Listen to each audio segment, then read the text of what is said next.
Abbiamo passato anche giorni di terrore, quando facevano le guerriglie che con bastoni, con ferri, con coltelli in mano.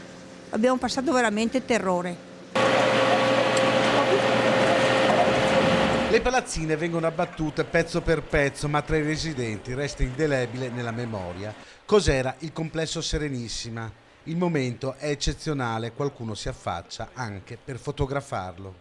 Qui all'inizio c'erano studenti, poi sono arrivati i neri e marocchini, spaccio di droga, pallottole che volavano qua di sera. Dopo le 9 di sera non si poteva più uscire. È partita la demolizione della seconda palazzina, quella che confina con via De Besi, dove più di 10 anni fa fu costruita la recinzione, poi nota come muro di Vianelli.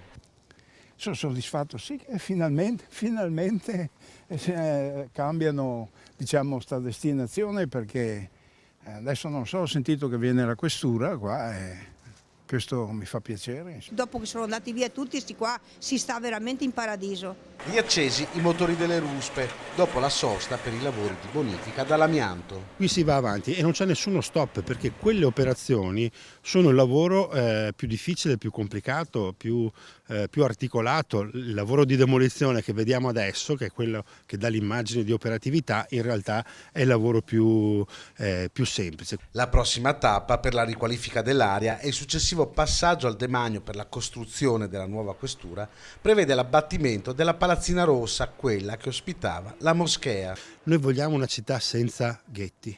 Quello che è successo in Vianelli ci deve insegnare che non si deve più ripetere. Il fatto che qui si collocherà una grande funzione, la questura di Padova, significa che il quartiere della Stanga e tutto il quadrante est, i quartieri intorno, Mortise, San Lazzaro, vivranno di una grande centralità. Tra i residenti c'è la speranza di vedere finalmente abbattuto quello che per anni è stato un nemico. A noi non interessa il tempo che ci vorrà per buttare giù Vianelli, a noi interessa che Vianelli venga demolita.